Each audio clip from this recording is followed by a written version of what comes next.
What I've got here is my tray washing configuration.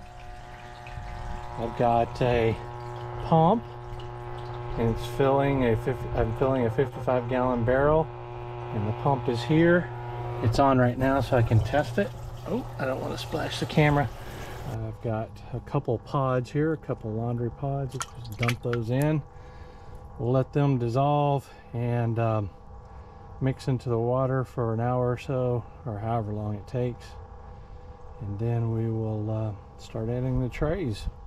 Here's my trays for this season. I'm going to start planting here in 1 week, and I'll go over that in a different video. But these are my trays, and what I'm using is these little pots that are 2.5 by 2.5 by 3.5, I think, inches, and they fit inside this insert. And the tray and the insert here are both from Bootstrap Farmer, if I remember correctly. But having the little pots that fit in there, which are not from Bootstrap Farmer, but they fit perfectly, allows me to pull individuals here. And I can also put a little tag on here what specifically this item is. I'll use painter's tape for that. So I'm going to take all 10 of these and I'm going to put them in that bucket, and or that 55-gallon drum, and including all of the little pots here. I may do it in 2 sessions, I'm not sure yet. We'll load up 5 at a time and see what that's like. But that's the gist of it, and I'm going to do all my planting this way because I want to avoid potting up if possible. I want to take the plants when they're probably a little too long and lanky, pull it out of a pot here, and maybe this tall, tomato or pepper or whatever, and put them in the pots out there in the garden. I added probably 4 or 5 cups of bleach in here too. I'm going to sanitize and wash at the same time, and then heavy rinse. I also decided just to do the little pots first instead of the inserts and trays. And I'll add all those in there, and we'll go till tomorrow, and then I'll bring them out and put the trays and inserts in. So all 10 of those, 32 in each one, times 10 is 320 little pots, plus a few to replace any I may find that are cracked, are in here, and it goes almost all the way to the bottom. Now I'm using this is a watering wand I created. It's got holes in the bottom here, and it have a 3/4 inch PVC. It's got a little hose adapter there too. It's not glued in, but anyway, I use this to water various things, and I'm just using it now to stir it. So I'll come out here periodically and I'll stir it a little bit, just to agitate it and move some of the pots that are at the top more towards the bottom and stuff like that. So that should help facilitate the cleaning and sterilizing.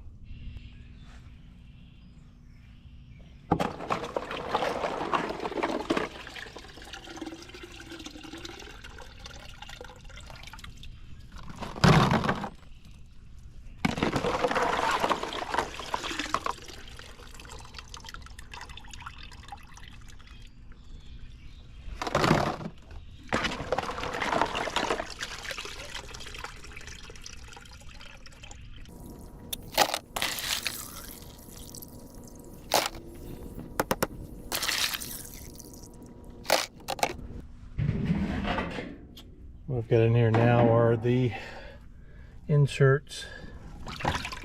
There's 10 of them in there. I can't fit the bottom reservoir trays yet, but I'm gonna let these soak for a little bit, and then I'll stir them with my stir stick here. I took all these out and I put them in here, and then as you saw, and then I filled it with clean water from the hose. And all I'm doing now is just basically rinsing them. And I'll just move them around a little bit here.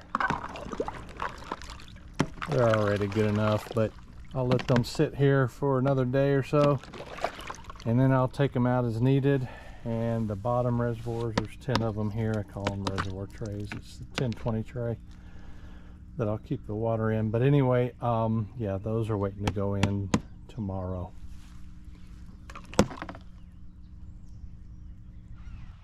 This is my seed starting mix. I took peat moss, equal parts peat moss, perlite, and cocoa coir. And I did that because cocoa coir absorbs water excellent and keeps water. It's not hydrophobic like peat moss is. Cocoa coir absorbs water instantly, whereas it takes peat moss a while to absorb it, but once it does have it, it's great. So those are equal parts cocoa coir, peat moss, and perlite. That's my seed starting mix. Now, I've shown this before. I've got another video on it if you want to watch it in depth, but here's the remaining of it, and I've already used a good bit of it. But yeah, so what I do is I take a creamer container here. This is I drink my coffee with, but like I was mentioning, or started to mention, I take and sanitize this mix.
Tightening the lid so I can shake it, and loosening it a little bit so it doesn't, so heat can escape.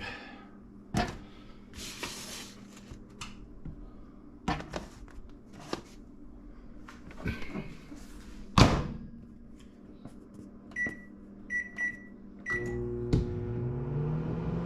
a total of 9 minutes. First 6 minutes is to get it up pretty good in temperature, and that's more than I used to start with, and that's because there's 3 containers, and then I finish it off with 3 for a total of 9 minutes, and that's pretty steamy hot when I bring it out.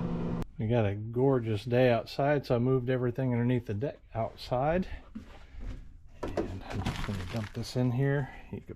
Not sure if it'll show the steam coming off of that. I let it cool in the house for about 10 minutes before I grab it, because this can get a little warm to the touch after all that microwaving.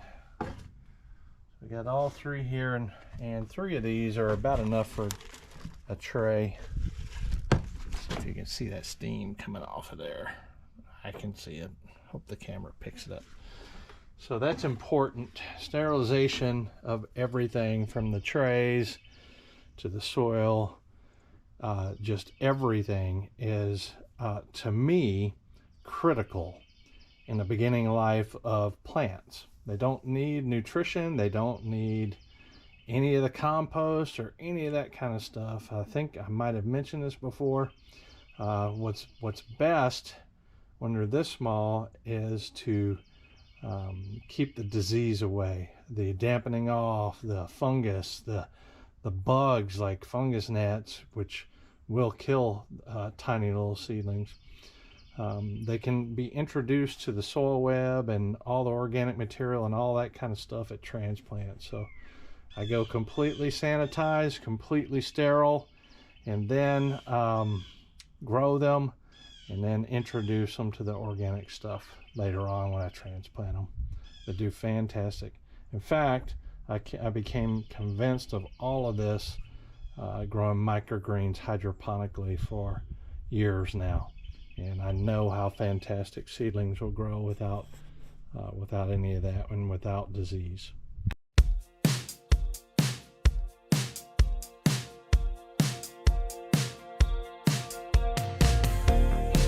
How long do we gotta stay?